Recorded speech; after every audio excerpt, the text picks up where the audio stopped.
What's going on, everybody? Got Perry here next to me. Eric's not here again due to a set of very unfortunate circumstances, but hopefully we'll get all together next week for Star Wars. So get ready for that next week. But the film that we're reviewing now is called Honey Boy, and is written by Shia Lebouf and directed by Alma Harrell. And Shia LaBeouf plays a really interesting character in this film, to say the least. Just a quick synopsis of what this film is about. Usually I don't do this, but I think it's rather important to know just the bare minimum of what this film is actually about before I go into it. But this is essentially a film where Shia LaBeouf plays his father, as he kind of reveals the kind of childhood he had growing up in Hollywood, or trying to make it in Hollywood. And that premise alone I thought was really, really intriguing. And usually I'm not one for biopics. Like, anybody who follows this channel knows that I am not huge on biopics. I usually just skip them, or I either skip them or just flat out just don't want to see them, because they come off really conventional, just straight as an arrow storytelling, nothing really ambitious about them. But I gotta say, guys, coming out of Honey Boy, this is one of the better biopics I've seen in a very long time. This film is incredibly emotional, and the screenplay, man, I gotta give it to Shia LaBeouf, man. He wrote the shit out of the screenplay, and I would hope he would, because this is obviously an incredibly personal film to him. And the writing for this was outstanding. I really enjoyed it, and the direction was also really well done, in terms of like how much visual storytelling this film actually had, because this film does have a great script, but there are moments where certain character themes and character moments are conveyed through visual storytelling, and I thought that was also something that I really thought was impressive while I was watching this film. And oh, by the way, Lucas Hedges is also in this movie. That's why Eric didn't come to watch it. Oh. If his name's on it, Eric will not be attending.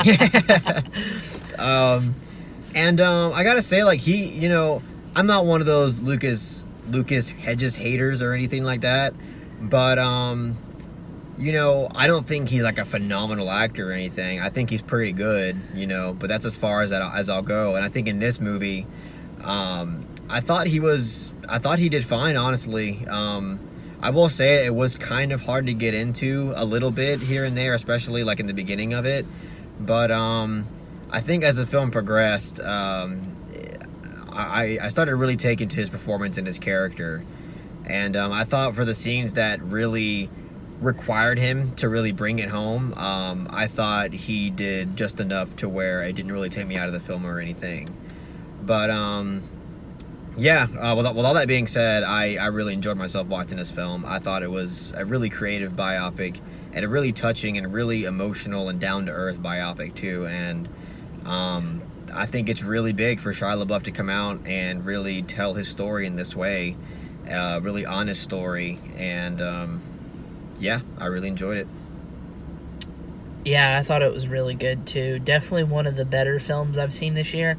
It's not going to make my top 10, but I could see it possibly being an honorable mention. I mean, I hear there's a lot of buzz around this film, and again, the hype is real. We're in the LaBeoufissance, He's just been coming back this past few years with actually really solid performances and some solid movie. And he was fantastic in this film. Like, I think this might actually be the best I've ever seen Shia LaBeouf. Yeah, and that's saying something, because he is a great actor. He obviously just doesn't always pick the best roles. His performance in this film just really blew me away. And the kid, too, that played his son, Noah Jupe, I'm not sure how to pronounce his name. But he was fantastic. Like, oh, yeah. Lucas Hedges was probably the weakest link here. Yeah, probably. The weakest link. He wasn't terrible, but like compared to those two great performances, there was times where like you thought Lucas Hedges was acting, Yeah. and you didn't get that sense at all with Shia LaBeouf or the kid in this movie at all. Right. Like when the film opened with Lucas Hedges, I was like, oh no, I don't know. I don't think I'm going to like this. It was kind of the rope situation where the worst part of the movie Was at the very beginning. It was at the very beginning, but like Carlos said, as the film progressed, you know, he started to bring it more and more. And what I love about this film is these characters. Obviously, being a very personal film to Shia LaBeouf, they don't feel like characters in a film. They feel very like 3-dimensional. They feel like real people. Like they feel like how very genuine, how real people would talk. I never felt like I was watching like a Hollywood biopic. This is so much more than your standard Hollywood biopic. I would watch Honey Boy any day over Won't You Be My Neighbor? Or Ford v Ferrari. Ford v Ferrari, whatever the fuck. I didn't bother seeing This that. was so much better than Ford v Ferrari. A lot better.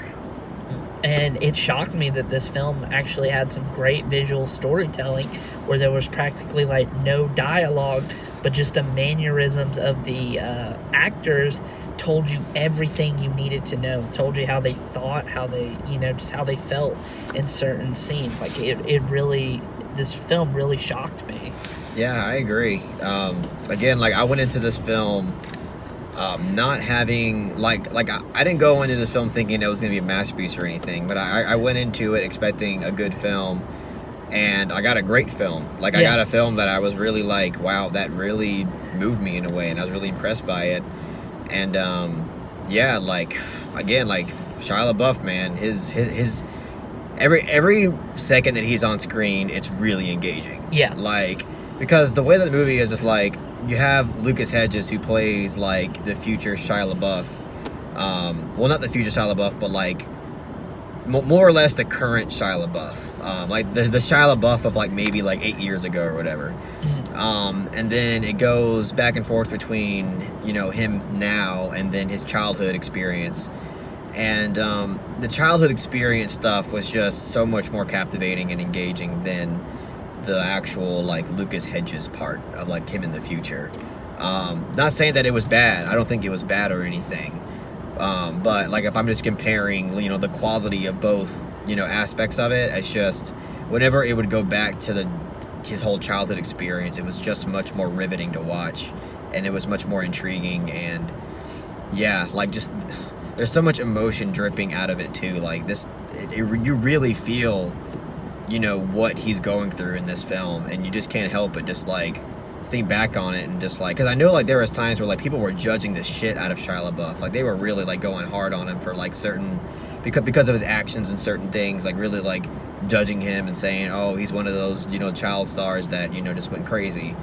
And you know, it's really enlightening to see, you know, more or less like where he came from and what kind of led, you know, to those actions. And yeah, it's just, I found it to be really, really insightful film on, you know, on top of everything. So yeah, I thought this film was pretty great. And also the score and soundtrack is really solid. I really enjoyed it, because it's not like when you hear the score, it doesn't sound like something that you would just hear like some cookie cutter like orchestra music or anything like that. Like it feels like someone did craft it purposely for this film. And even like the soundtrack in terms of the songs that they use, like in the film, the actual songs, they were very fitting as well for the film. And I really dug that. I really dug it. And you know, the one thing that I also appreciated is that they don't, you know, Shia LaBeouf plays his dad, but you know, of course his dad isn't a good person. No one's saying that he's really a good person, but it doesn't show him as just this black and white evil character. Right. He's not just this like demon in the movie that's just like, you know, we can all just point the finger at and just be like, oh my God, look at what a horrible person he is. I mean, he, you know, again, he's not a good person or anything, but I think the film does a pretty good job at showing you that he's not the best person, but without making it so black and white and thinking like, you know, that it's just like a one-dimensional thing. I think Shia LaBeouf wrote his dad in a really, you know, three-dimensional way, you know, that came across more insightful instead of just saying, oh, he's a shitty person, that's it. Yeah, there was a lot of character to him, and I really, really also enjoyed that aspect of the film as well. So, yeah. I mean, I guess, Well, yeah. Well, my biggest fear, like, I feel like everyone's biggest fear going into this film is that the film would feel too self-referential and too self-indulgent. Yeah. But it steers clear of that because obviously it's a very personal film, but it's not, like, self-referential or self-indulgent. Shia LaBeouf wrote this in a way to where it'd be relatable to other people, you know? Yeah. It wasn't sure, just his therapy. You know, a lot of people can watch this that may not have the best relationships with their father and, you know, relate to it a lot and maybe reflect on, you know, how they feel about their fathers and how their fathers treated them. I was thinking that exact same thing, too. Like, when I was watching the film, I was like, this is such a great film, you know, for anybody who, you know, needs some sort of, like, confirmation about maybe the traumas of, you know, that they've experienced in their childhood, because like this is something, like you said, that a lot of people can watch and relate to and just, like, you know, get something out of it. And it doesn't feel like Shia LaBeouf is just saying me in this movie. Right. As a matter of fact, you know, no one in this movie refers to the kid as Shia LaBeouf. It has a whole different name. Yeah. So I don't know if they really called him that or anything. But it was nice to, like, not have that, like, in your face. Like, you know, if you weren't told that this movie was actually about Shia LaBeouf, you wouldn't know. You would really have no idea. Right. Besides the fact that Shia LaBeouf plays a character in this movie, you would have no idea that this film was actually about Shia LaBeouf himself. Yeah, definitely. So that you got, I think you made a really good point there. That's totally true. I guess with that said, you want to go and give grades, man? Anything else you want to say? Yeah. Sorry we don't have more to say about this one. It's not a very, like, complex film or anything. It's pretty straightforward. That, and we've just been sitting in Atlanta traffic for like 40 minutes. Yeah, this review should have been out sooner, but we literally stayed in Atlanta traffic for no reason, by the way. I think some people got into an accident and we had to literally sit and stand still traffic for like 45 minutes. It was awful. We should have this should have been, I should be home right now, but I'm not. I'm still out here doing this. Yeah. So but I mean, either way, I mean, this film is, like, again, like, I think everything we said about it is absolutely appropriate. Like, I don't think we need to go further. I think it's just, like, maybe, like, trying too hard at that point. Yeah, I think we kept it, like, we gave our thoughts, but I think we're still vague enough to where people can still get something out of the film. Because with our reviews, we don't want to, like, literally dissect every little single thing about the film, because we want you to watch it so you can get something out of it too. Exactly. So, yeah, with that being said, you know, as I said, I really enjoyed it. The performances, you know, from the kid and Shia LaBeouf were fantastic. Lucas Hedges, even though I don't think he was phenomenal, I think he was fine for the role. You know, the direction was really good. It was, honestly, like, I don't even know what I like better, the direction or the screenplay. Maybe the screenplay, just because of how impressed I was by the writing in terms of the character writing and the dialogue. But I was surprised at how much I also enjoyed the overall, like, film direction for this as well. The score, fantastic. And yeah, I don't really have that many negative things to say about it, so I'm going to give this film an 8.5 out of 10. That's been the popular grade for a while. 8.5 out of 10. 8.5 out of 10. Oh, man. Oof. Yeah, I really enjoyed this film, too. My score is going to be a little bit lower. But I think we got the same amount of enjoyment out of it. I'm going to give Honey Boy an 8 out of 10. Got a feeling. You had a feeling? I always feel like I gotta give something like an extra little 0.5 push. Yeah. But yeah, with that being said, I really hope you guys enjoyed what we had to say about Honey Boy. If you really enjoyed what we had to say, please give this video a thumbs up and share it amongst your friends. And don't forget to subscribe to the channel to be updated on more film related content. Man, I'm fucking tired. Jesus. Yeah.